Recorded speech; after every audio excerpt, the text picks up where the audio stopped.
You're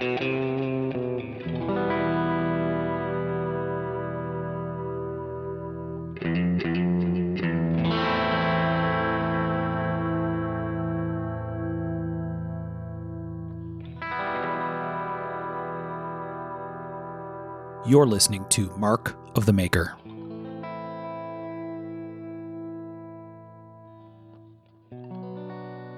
Hey everybody, I'm Mark Steiner and you're listening to Mark of the Maker. This is going to be, I don't know what it's going to be. I'm going to call it a partial-sode up front.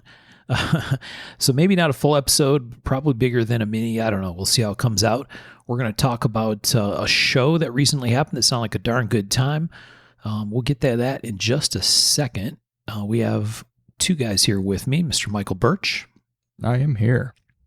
And we have Mr. Sean Kendrick. Hey, hey. And Michael and Sean recently were up in the Pacific Northwest at the Pacific Northwest Custom Invitational. Boys picked a long name for the show, but it's cool. Mm-hmm. I'd look it up every time. Totally understandable.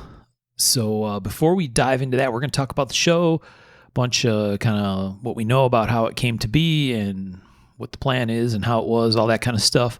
We'll talk about that in a minute, but Michael's got a message for our listeners. Well, first we got to thank our Patreon. Oh, yeah. That you guys are keeping our lights running. And by lights, I mean we're able to ship our mics back and forth, and it's really helpful, and we appreciate it so much. How can they find us there, Mark? They can go to patreon.com, patreon.com, and they can sign up there. Yeah, we thank you guys for that. And we also got to thank George Patagonia for sponsoring the show, amxinc.com. You can get all your titaniums, your exotic materials, the weird stuff, your Damasteel. I'm getting ready to order Damasteel from him, which I custom, I get the size I want, exactly how I want. And they make it and ship it to me. Shipping's free, and it's amxinc.com. Thanks, George. So George handles getting custom sizes for you? Yep. Oh, that's awesome. Ain't he the North American distributor, or at least the U.S. distributor? Yeah, he is. Yeah, I used to get a bunch through Brian Ty, which was super easy too. Up in Canada, though. So yeah, I was like, why don't I try the guy in the United States? Right. That kind of makes a little bit of sense. Yeah. Yeah, that's a little known fact. I don't know that people know you can just order the size you need. That is good to know. Mm-hmm. I bet some of our knife maker listeners would love to be able to get it in their desired sizes instead of paying and then grinding all that money away. Uh-huh. But let me get my order in first. Just wait until after the show. Mm-hmm. All right. Well, thanks for that, Michael. Good reminder about our patrons. I completely forgot. Oh, how dare you? I know. It's terrible. Like you said, they really keep it moving, so we owe them a debt of gratitude. Mm-hmm. Okay, so Pacific Northwest Custom Invitational, a.k.a. I've heard lots of people just call it the Portland Show because it's up in Portland, Oregon. And so our friends put this on, right? Billy Cho and Nick Rolfe. Mm-hmm. Both friends of the show, yes. Both friends of the show, recovering Mark of the Maker guests. So it was on, remind me when it was. It was July 23rd. And so let's talk a little bit about what we know about how this show came to be in the first place, right? Because this is sort of a, what do you want to call it? A passion project. This wasn't like a... They had no qualms. Money-making project. Yeah, they didn't have any qualms about that. Not the great cash grab. Yes. What's that, the Sex Pistols thing about the swindle? How the great rock and roll swindle. Yes, this wasn't the great rock and roll swindle. No. So what do we know about why they started this show? Dude, it was just a way for them to entice their friends to come visit. There you go. I think that's the primary thing. They wanted to have a show close to home and get to see all their friends. Mm-hmm. I think that's a big part of it. And I think it's like he's been talking about Portland and how pretty it is out there for a long time. And I think those two just got together and were like, let's just finally do it. Yeah. And I think they started small. And then it didn't stay so small, as far as like shows go, as far as like your micro shows or what you would think it would be. Right. I did the small local one here, and and a lot of people do those now, and they're fun, they're exciting, and I think that's what they want to do, except it got pretty big. Right. The scale difference is like 6 or 8 makers or 10 maybe, right? Compared to, what was this one? Probably 40, maybe more. I think it ended up being 23. Oh, that's right. Was it? Okay. Yeah. Now that turned into sort of the issue that we had, or they had with it, was the Portland, for some reason, the flights and stuff turned out being very expensive, which I think was quite an issue for makers and customers both. I think that's what Tom said. That's why Tom didn't go. Yeah, it wasn't on a whim, fly out there and hope to get something. And, it was, for us, it was going to be $1,500 without that little Vegas workaround that we did a piece. So it was going to end up being just me, going, or maybe Abby. But so we did lose some makers, and I think it seemed to me like a handful of customers weren't able to make the show because of the flights and stuff. Yeah. I know at least a couple people who had flight cancellations, which went from being an oddity before COVID to now a very, very, very commonplace thing, right? Like I read some stat just recently, but some ridiculous percentage, like 80+% or something, get canceled or rescheduled. It's scary. And I wonder if they're including the holidays, because that's got to be like 95%. Right. And maybe 60 for the rest of the time. But yeah, even that's definitely on our minds when we were flying. We're like, well, we hope that, this flight goes through or whatever. If you get a little delay, you're like, oh shit. But yeah, there was definitely people whose flights got canceled, that were already prepared to go. Yeah, I know Efros had a nightmare getting there with just delays on his connecting flights. And yeah, God, I just felt so bad for him about it. Yeah, and he was going out to do vacation first with his family. This was his first trip with his young kid, and that had to be a little bit rough. For real. Yeah. Yeah. So, funky travel stuff, really expensive travel, like he said. And, I think it's played out as a thing. Another complicating factor I think I heard is probably customer wise too. There's been a huge number of people with COVID, right? Yes. My wife got COVID. My in-laws got COVID. It feels like half the people I know have very recently suffered with COVID for at least a week or whatever. And you don't want folks to get screwed up and show up anyway, right? No. Yeah, real. They've been talking about the transmission rate on this one, and they aren't kidding. It seems like every show there's a handful that come home with it or whatever. And I feel like I'm shucking and jiving and just being like I was telling you, I'm like, I don't know. Yeah, how on earth did we not get it yet? Yeah, no fun. But I saw at least a few posts from people who said that they had to kind of drop out at the last minute because, surprise, they tested positive or got sick. Yeah, I think that's just going to be part of it nowadays, which sucks. It's hard to plan stuff sometimes. But that being said, the lineup was still very, very good for the customers that were there. I mean, there was a lot of really good makers. If you wanted a very saturated show, this was definitely the one to go to. Right. The awesome factor per number of makers, right? It seemed really high. Yeah, for real. I mean, per capita awesomeness was off the charts. Yeah, but so tell us, I know I had a different adventure time there in Portland than you did, Sean.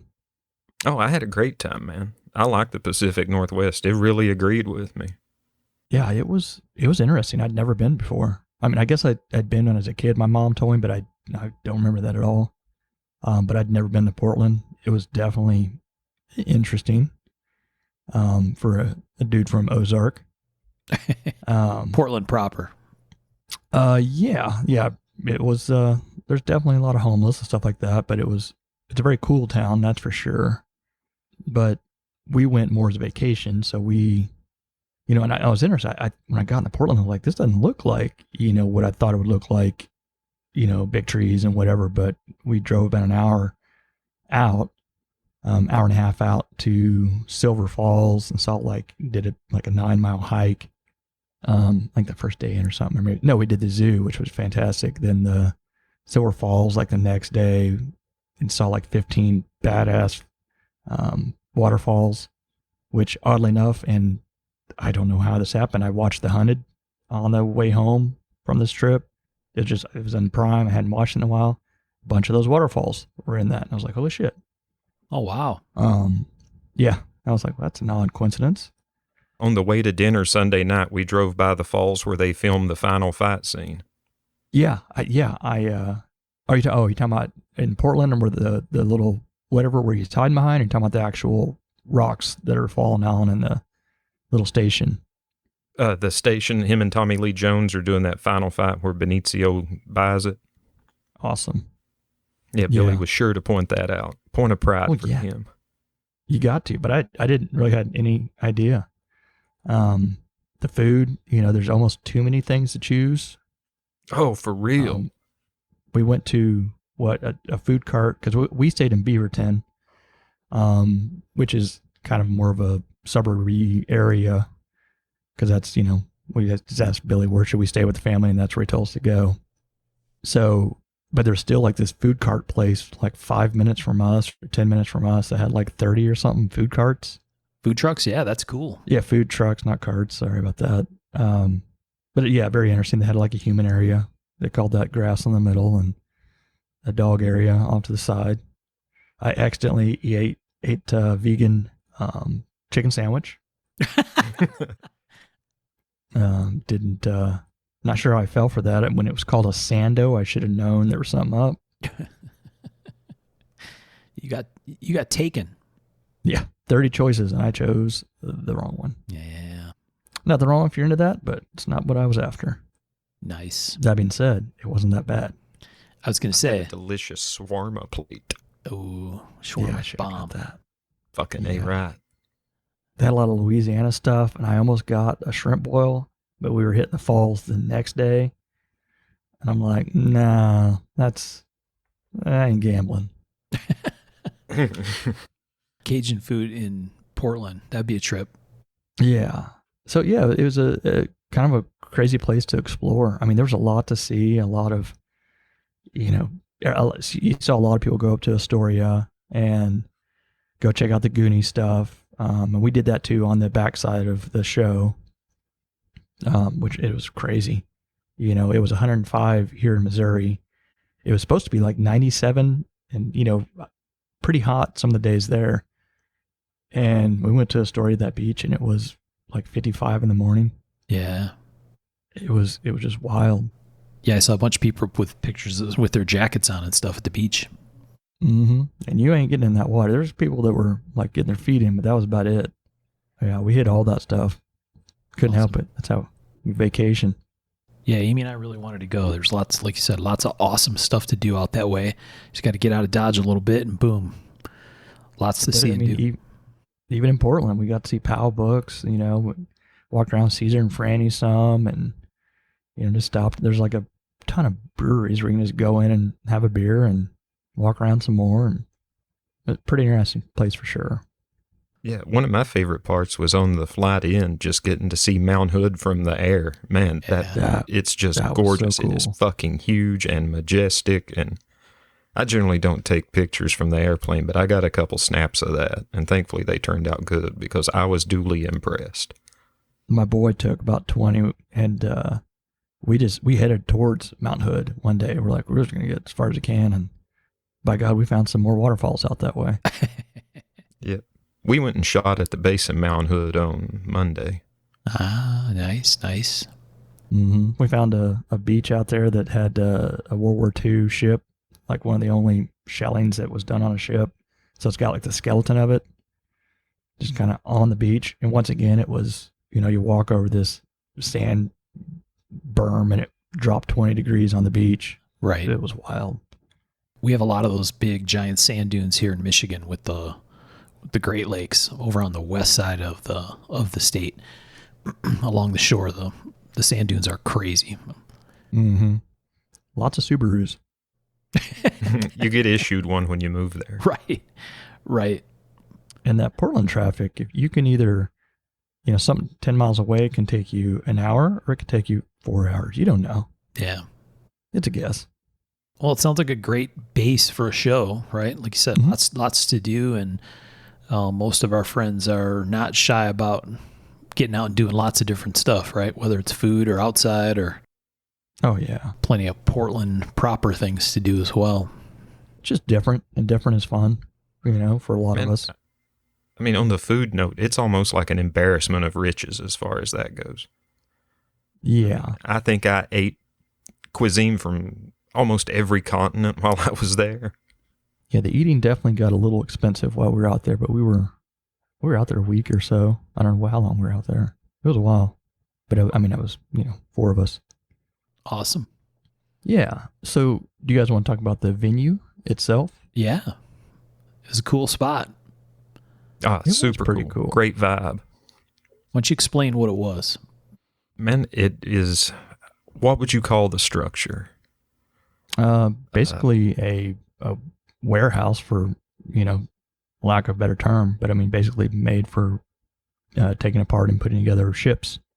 Yeah, large ship construction and repair. Mm-hmm. And it sits right there on the river, and, they could bring the ships into the warehouse off the river and do their thing and then launch them right back out the back door. So like metal beam and sheet metal construction kind of thing. Yeah. Yeah, as you came into the show, if you looked up, there was a 25-ton crane hanging there. Yeah. Yeah. Massive gantry or whatever you call it. And it's like, what was it, 11,000 square foot or something? And we had I don't know, maybe a tenth of it, fenced off for us. Yeah. Oh, yeah. We had a small portion of a corner. Mm-hmm. And that was the interesting part is, they didn't charge us makers anything to be there, which I don't know if people understand. That's very different from how a lot of shows are done. Generally, we can pay anywhere from, I don't know, sometimes $800. I paid $1,500 before. It can get expensive to have a table, but they charged the makers nothing to be there. It was an invitational, and we just had to show up.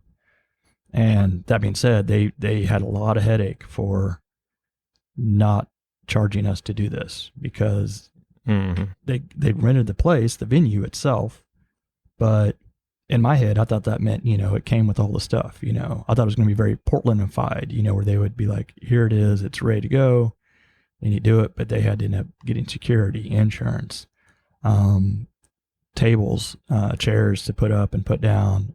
They rented porta potties for the situation, which, I don't know, that may not have been as good of a happy thing for some of the people, but it worked out fine, put up lighting and things like that themselves. So lighting, there was definitely fencing, yeah, a lot of work that was put into that. Yeah, atypical setup. It was very much a roll your own kind of show, right? Where they had to basically come up with all of that shit on their own. Mm-hmm. Oh yeah, everything was a la carte. Yeah, which I think they're not as excited to do next year, which we'll talk about later. Yeah. Could be some changes there.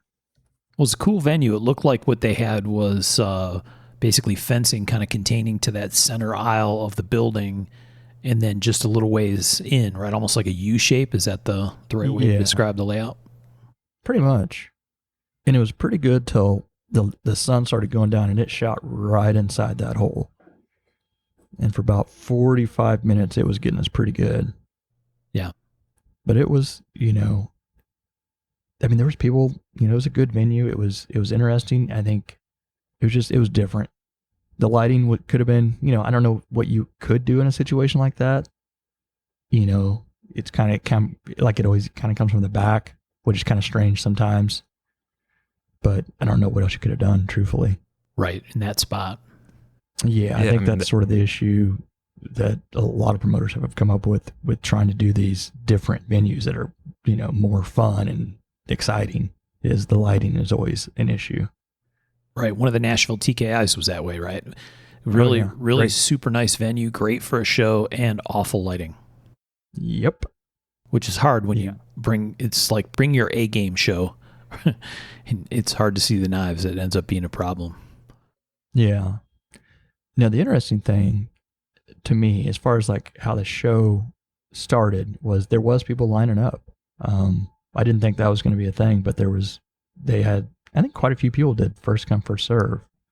And it was a lot of, like we said, a lot of new faces, I think. Definitely. Yeah. A lot of new collectors. I think local folks showed up that may not have come to a show. And you can kind of tell that in the Pacific Northwest Invitational Facebook group. Right. That there was going to be some new people. But it was very, maybe kind of EDC heavy. I don't know if does that sound right, Sean, to you? Or Yeah. Not an overstatement in any way, shape, form. Which is great, because they had some of the good ones there. You had your Frank Art stuff, you had Sci-Pop stuff, you had Rob Babty out there with the hate stuff, you had Starco. He's gotten real popular, so it almost seemed like it was a big EDC crowd that got to see some cool knives and get in on those too, right. Which was kind of neat. These are new, those could turn into new knife collectors, Yeah. Or maybe been wanting to step into it but hadn't gotten into it yet. So the crowd was definitely interesting for sure. New faces is a very good thing. Yeah, and there's people that I've talked to for a while that I just had never met. Just it's a long ways from here. Yeah, there's people that I talked to actually quite a bit on Messenger, but this is my first time ever meeting them in real life. Mm-hmm. Yeah. And now, I want to thank everybody who listens to the show who stopped by and said, hey, I was surprised at the amount of people who were like, hey, I listened to the show and I enjoy it and thanks for doing it. Man, that always jazzes me up, and I appreciate the hell out of it. Thank you, folks. Yeah, very much. Oh, and before we get any further, I forgot to add, we got to see Nick play, which was cool.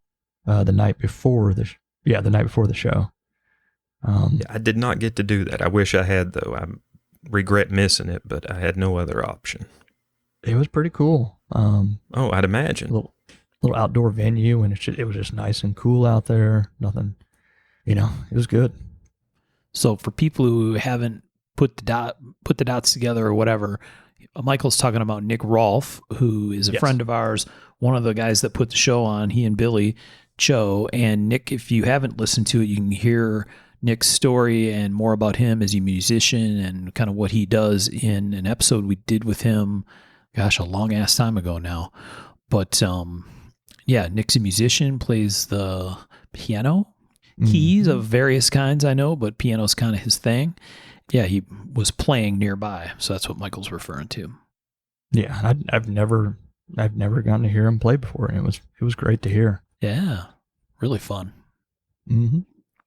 Amy and I had dinner with Andy and Christy here just the other night, and they talked a little bit about the show as well, and their feedback is real similar to you guys. They seem to have a really good time. They went and saw lots of stuff over there, so they brought the kids and had some adventure, and Christy had a minor mishap, but broke some stuff. Yeah. That's yeah. But yeah, they had good things to say about the show and the way that it was set up. And it was a little bit of a bummer that some of the makers couldn't make it kind of on last minute notice, but that there was a pretty awesome pile of stuff there. Yeah. Oh yeah. As far as like the makers that were there, it was top quality, a lot of good knives out there. And yet somehow, I don't know how this happens. Like, it's even a little bit of a smaller show. I still did not get to talk with a lot of people that much. I don't know how that happens. I don't know if it's because I had my whole family there, or it didn't.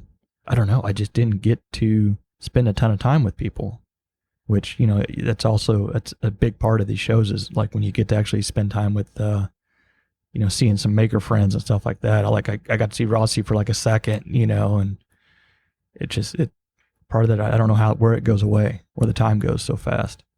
I don't know how to fix that either. Maybe don't sell stuff or something. I don't know. Yeah. Yeah. Even as someone who's usually there not selling anything, like sometimes I'll go help at your table or other stuff, or do show things, but for the podcast. But even just being there, I've had that experience a bunch of times where I'm at a small show, sometimes as small as the Springfield show even, Yeah. right?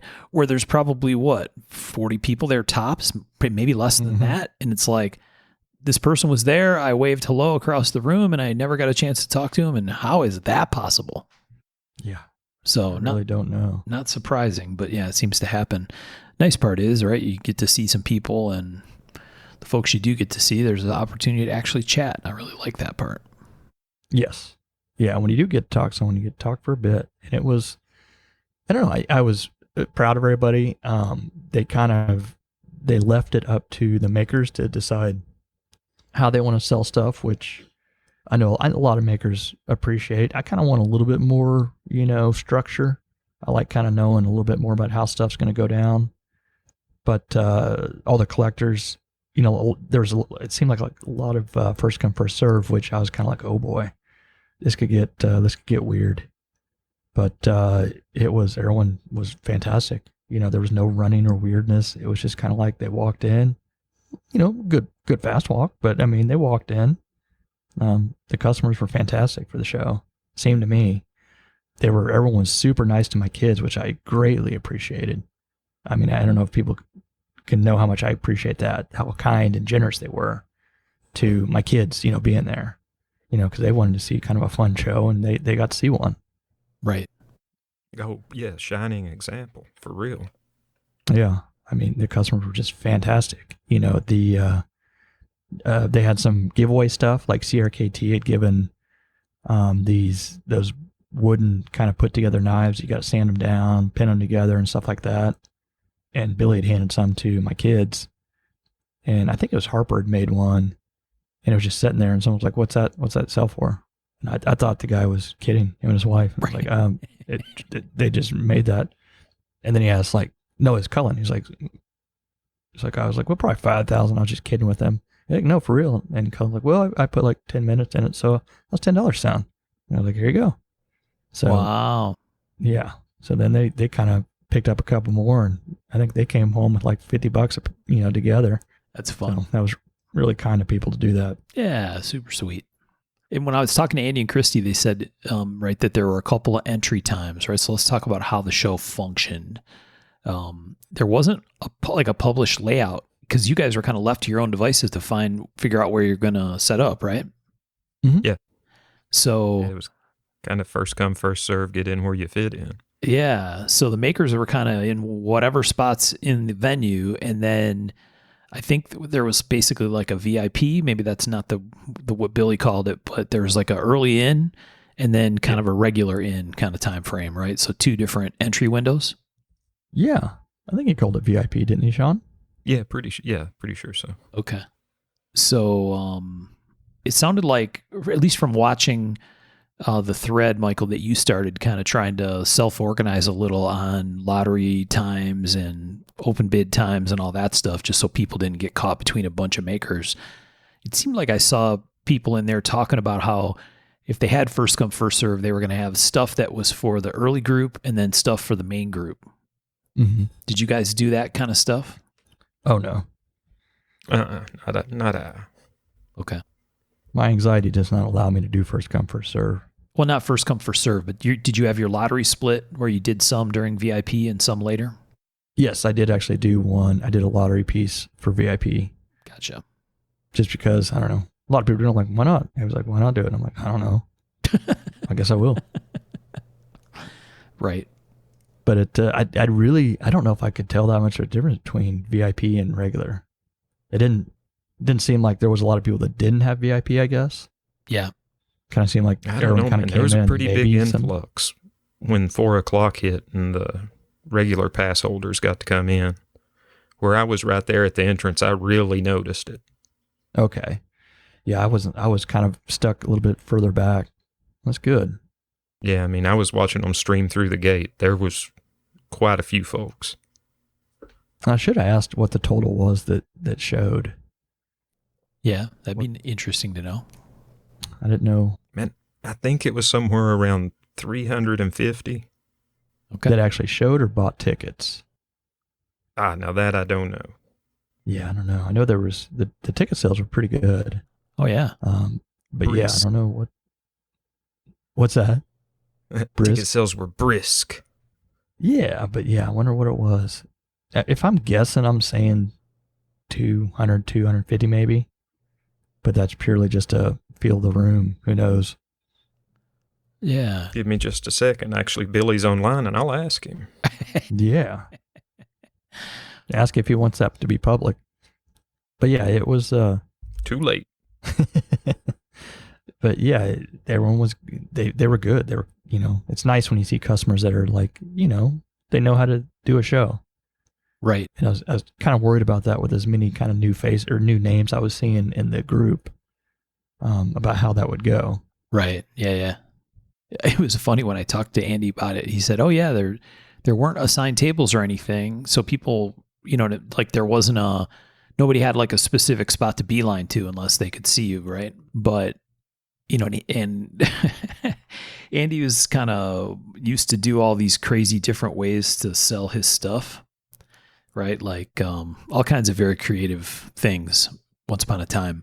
And so I said, you should have done, they should do it where you guys get in at the same time as everybody else. And it's just like total madhouse. Like you guys are walking in and people are walking in with you and you're trying to find a table. I can't imagine It that. would be ultimate trying to chaos. set up. Exactly. Trying to lay your knives out and just be like, is that for sale? Sure, why not? Have a second layer of fences. Mm-hmm. That'd be funny. All right. So how were sales at the show? How did things go? Obviously there was lots of people there. I assume everything was moving well inside the room. I think so. I didn't talk to a bunch of people, but I mean the knives went away and that's really all I really want. That doesn't take much to make me happy. And yeah, it seemed like good attendance on the lottery and but I didn't, once again, I didn't get to see as much as I really wanted to. I don't know, maybe I should have, stopped my lotteries a little bit earlier so I could have walked around and seen a little bit more. But yeah, it seemed like a lot of stuff was going. But when I was looking at pictures, there's definitely a lot of swag and stuff like that got picked up for sure. Oh yeah. Scores, definitely a lot of stickers, a lot of patches, you name it, beads, all kinds of stuff. A lot of stuff like that, which makes a lot more customers happy too, I think, having more of that. Colby and Amy had all the Pacific Northwest shirts. They did a great job. They pumped those out with a quickness. So that was neat. Saw a lot of people getting the shirts and picking those up. That's very cool.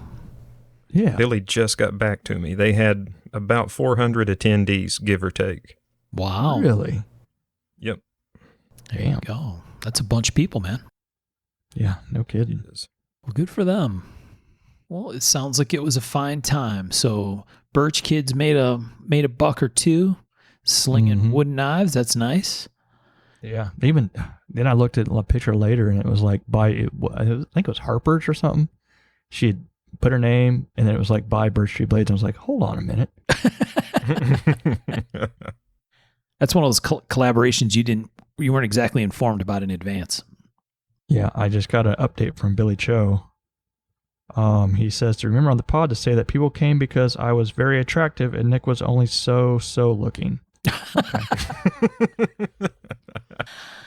Okay. Fresh from the man himself. Yeah. Right off the ticker. Mm-hmm. Okay. Good to know. Nobody buys it, Billy. A very first show that was kind of a very big thing to take on for them, for people who, two guys who've never done it before. I think it was very well done. Yeah. I think Billy may have lost some years on his life and Nick too, putting it on, but they pulled it off for sure. Yeah, maybe at some point we'll have Billy join us and talk about that whole process and what all goes into it, just so people can get a little more understanding of what it takes to put a show on successfully, because I think people underestimate it. Mm-hmm. Yeah. Now, they have already talked about next year and possibilities. Yeah. Before we do that, let's talk about the makers that were there. I know you don't have a whole list. Yeah. But there was a bunch of people there. So I saw Bob Tergiola and Suze were both there. I had some stuff going on. I saw live feed from Bob and Susie when they were there. Who else was there that I saw? Obviously, you two guys. Andy Frankert was there, and Christy. Jeremy Marsh was there, right? Mm-hmm. Absolutely. Shane Siebert was right next to me. I picked up his dive knife. Man, his stuff. It's gotten so good. And it was good before. God damn. You bought the dive knife? No. I just touched it. Oh. I was like, you son of a biscuit. I got a picture of him holding it, but I got to handle some of his fixed blades and stuff. And I was just like, because I was right next to him. Yeah. And it was, man, his stuff. It's really, really top-notch stuff, really. But it always has been, in a way. It's like, but somehow he got even better, even cleaner, crisper stuff. It's pretty amazing. And on my other side was Jerry. He had a bunch of knives. Jerry McGinnis. Oh yeah, he was putting some work in. Yeah, Jerry brought a shitload of knives. Mm-hmm. He brought a Jerry amount of knives. Like a Jerry plus, He went extra Jerry. Extra Jerry. Always go extra Jerry. Jerry squared on this one. But yeah, he went hard on these, and it showed. He had some great knives as usual. And that's the thing, that the quality is never diminished. No matter what he does, how fast he does, it's always, impeccable. Who else was out there? I mean, it was a bunch of people. Brian Fellholter was my neighbor. Yeah. Brian Fellholter, Brian F. Rose, we said him. Ian at CMF Knife Works. Yeah. Swan was there, right? He was just walking around. Yeah. Yeah, he was just walking around. He wasn't in a he was just an attendee. Check that out. Yeah. Mm-hmm. My kids were confused by all the swans, though. Yeah. Or not a swan, a lot of Nicks. They're like, which Nick? A lot of Nicks. Oh, yeah. Nick Rossi. Nick Rossi. Yeah, Nick Rossi. Oh, I picked up a paring knife from him. Nice. Now, picked up, just touched, or actually bought? No, I bought that one. Oh, different kind of picked up. I got it. Yeah. He had a gorgeous piece that I wanted. A mosaic Damascus buoy with some gorgeous stag. And oddly enough, my son looked over and saw the stag and was like, ooh, look at the stag. And I was like, oh, shit. Let's go see Rossi. Yeah, there was something for everybody. I mean, if you... Kirby was there. Oh, Kirby, yeah. Kirby was there he too, brought right? the heat, too. Oh, dude, he totally brought the heat. Jeez. Yeah. We started posting pictures like the day before, whatever. Like each one was an open bid-esque, piece. And I was like, damn, Kirby? Yeah. Kirby Lambert does not play around. Mm-mm. All right. Well, very nice. Yeah, it sounded like a pretty awesome lineup. A lot of talent in that room. Yeah. And I was going to send you a picture of Shane holding that dive knife, but I forgot to send it to you. Oh, did you post it? I saw a picture of Shane holding a knife. I don't remember. May have been someone else. I was going to send it right to you, though. Just be like, haha, suck it. His handles are money. Yeah. Mm-hmm. He, I think Jared Thornton got a bushcrafter or something from him. That same bushcrafter that I picked for one of the recent episodes that we were recording, a Pix episode. And man, the pictures of that thing, it looked awesome. Yeah, I handled that one. I'm not even like a bushcrafter knife guy, and the thing was stunning. Yeah, I'm not either, but I still wanted it. Right. So, okay. Let's talk what was good, what was bad. Anything good or bad? Anything that they should think about doing different next time? Personally, I thrive in a little more structure, but I appreciate what they did because they wanted it to be up to the makers.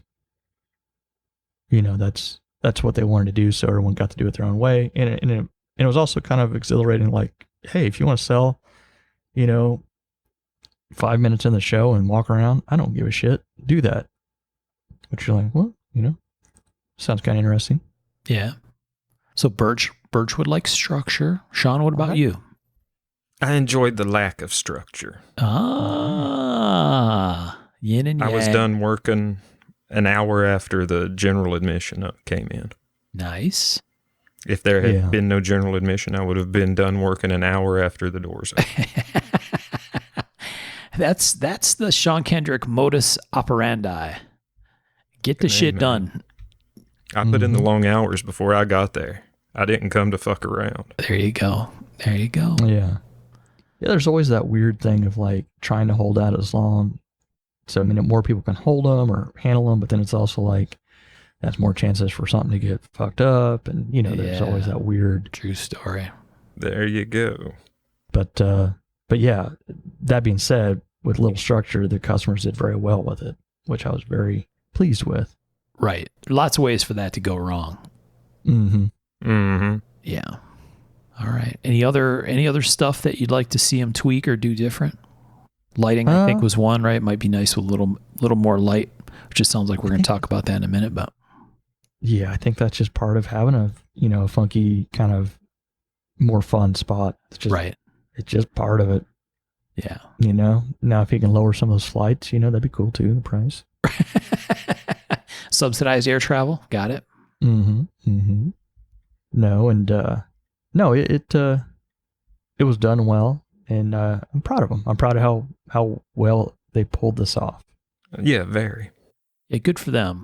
Well, man, I mean, it was a maker and a collector putting it on, and I think it really worked out well for both makers and collectors. Yeah. Yeah. Their mission since the beginning, like you said, was this is a show almost as much for the makers as it is for anybody, right? Where they weren't charging makers for tables. I heard or read some bitching about, I couldn't even get a table there. Well, that was the Invitational, and you didn't get invited, and it was free. So, yeah, I don't envy them on that part. No, nobody wants to feel left out. Well, just having to tell people, I'm sorry, but I mean, and that wouldn't be much fun, No. To have to be like, well, there's only so many spots and blah, blah, which, yes, the warehouse or whatever was very big, but that also means more insurance, more everything for them, more work. Sure. So yeah, that part would be hard. Yep. All right. Any other stuff about the show we want to talk about as far as good, bad, or otherwise? No, I don't think so. What do you think, Sean? No, man, I mean, I'm a fan of it. I got nothing real bad to say. Well, they're friends of ours, right? So we're maybe a little bit biased, but I think by all indications, from all the feedback I've seen from people, and it's been a ton, maybe because it's largely people we know who are there, right? Mm-hmm. Or at least a good portion of them anyway, the makers for sure, it's all been hugely positive. And I think that given that it was a first shot at a show, that's a massive success. Yeah. But I also don't want to get their heads to get too big either. We gotta kind of keep them down a little bit. Yeah. Yeah. Don't let them get too excited and think they're all full of themselves. Keep old Billy Cho under the heel of your boot. Is that what you're trying to do? Uh-huh. Yeah. Just a little. No. Yeah. But they've got the one thing like Billy said, he was like, I understand 100% why they do the shows in a hotel convention center, where everything is, your food, your stuff's already, there for you. Yeah. And so next year they were looking at a place in Seaside, possibly, which is, we heard some, they've been talking about doing that out there, which is more towards Astoria. So it's not in Portland. You will have to, you're not going to be able to Uber out there. You're going to have to rent a car and whatever, but it's also where, I don't know, it's right by the sea. It'll be more of a, convention center type of thing, but with all the sights and food and stuff around it. And also opens it up to more collectors, more makers, more stuff. So it could be possibly very interesting. Because the venue's able to handle more people more easily. Is that what you're talking about? Yeah. I think it'll be easier on them. But I think also, I like the warehouse venue. I like the idea of being right there by that ocean even more. I think that'd be very, very cool. Because it was so kind of kitschy and kind of fun out there. Did you get out to Astoria or Seaside at all? Mm-mm. I did not. It was so very cool and just kind of quaint and I don't know, just a fun little beach town area. I don't know. I like the vibes out there. And maybe because it's, a little more quiet and how I'm, how I am too. But I think they're possibly working on that. They don't know what's going to happen but I think it could happen. Awesome. Yeah. I think that's how it'll probably go down. I think so. But like, I think the biggest complaint there was like, how do we get there? Well, I mean, rent a car. We'll be fine. Right. Well, now they've talked about offering shuttle service too. I know Billy's looking into that. Yeah. I'm like, that's way over what you need to do. But damn, it'd be pretty cool. Might be a way to do it where they work with like a little charter bus company or something and have some specific times, and that company just gets paid, right? I mean, you got to buy a ticket to do it, but maybe it's cheaper than renting a car. That's actually what he had talked about, a certain fee, and there'd be like 3 times a day that it would be leaving, and it would be with a small charter company. Oh, and the best part about it, this got me kind of excited. They were saying that you can have bonfires on the beach out there. It is legal to have a bonfire. Yeah. And they're like, how cool would an after party be, on the beach? And I was like, damn, that right there. I was like, can I sell my knives out there? Would that be, Says the guy bitching about the lighting. Shit, I don't care if I get to have a bonfire. That sounds like a customer problem if they can't see it good enough. There you go. Changes his tune. You have a flashlight in your pocket. Get that little rechargeable boy running. Hell yeah. And that's what I like. That right there, that idea hits me more when I'm 2 ways on this. Like the whole hotel convention center stuff is sometimes a little more less exciting when it comes to like the actual show itself. But what comes with it usually is more people staying together in one spot. And that's one thing I do enjoy greatly about some of the shows where it's like, where you have the customers and the makers kind of contained in a certain area where you get to hang out more with everybody. I love that part of it so much. And probably why I like that TKI so much is like there's a lot of people in one spot, one area, and we all got to kind of hang out and see each other. It's kind of like the idea of the pit. That's what we liked about that was you go walk around the pit and see basically everyone that came to the show, or a lot of people. And it's a big part of the draw for that. Yeah, all your friends are in one spot. That's awesome. Yeah. I mean, some of the guys I saw at the show for a little bit, and that was it. Unless you scheduled, a dinner, but you can't hit everybody up and do everything. Right. So yeah, I look forward to that part of it. It's a trade-off though. You get the convention center with that part. Well, maybe there's a way to do a. Oh no, that would be a disaster. I was gonna say maybe there's a way to do a happy medium. Maybe you do the show in town, and then you do an evening social event out at the beach, right? Then you just get a couple charter buses. Everybody pays a ticket to get on the charter bus and runs you out there. And then at the end of the night, the bus picks everybody up, and then some people get left behind. That's where I said, oh shit, maybe that's not a good idea. Yeah. But yeah. Somebody drunk laying on the beach. Yeah. They'll have a story to tell. There you go. I don't know. I think it's going to be very cool from here on out. And it was cool, and I think it has a lot of potential to be even better. So. Excellent. Well, I'm bummed I had to miss it, but sounds like it was a good time. Yeah. Hopefully next year we'll see you there, man. Yeah, I hope so too. All right. What anything else we want to hit on before we wrap this thing up?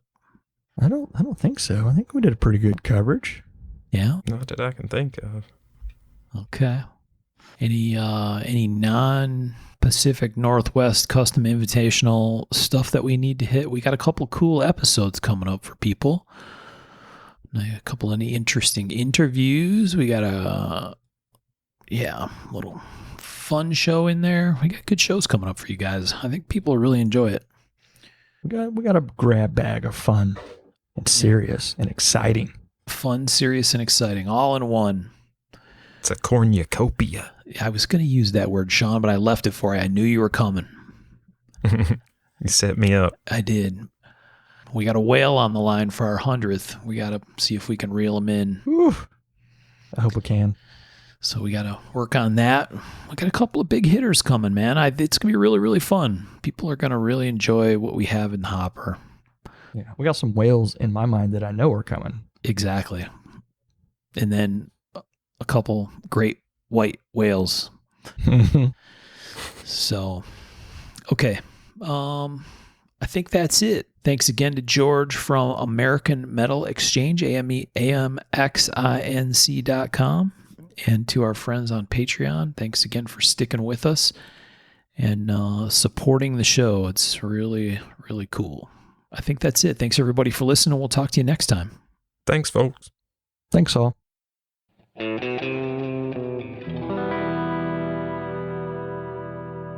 To learn more about our makers, you can find Tom Crine on the web at crineknives.net, in his Facebook group, Crine Knives, or in his Instagram account, at Crine Knives.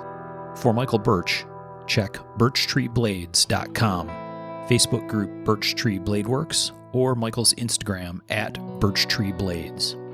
For myself and the Raygun Bead Project, we're on the web at raygundivision.com. We have a Facebook group called Raygun Division, or my personal Instagram, at msteiner. For those interested in photos, references from the show, or some discussion about the show itself, you can find us on the web at markofthemaker.com, in a Facebook group called Mark of the Maker, or on our Instagram, at Mark of the Maker. Last but not least, the ultra cool and haunting background music we use for the show is a piece called Noir Guitar by Stevie's Amp Shack, found at the Free Music Archive and licensed under Creative Commons CC BY 4.0. Thanks for listening.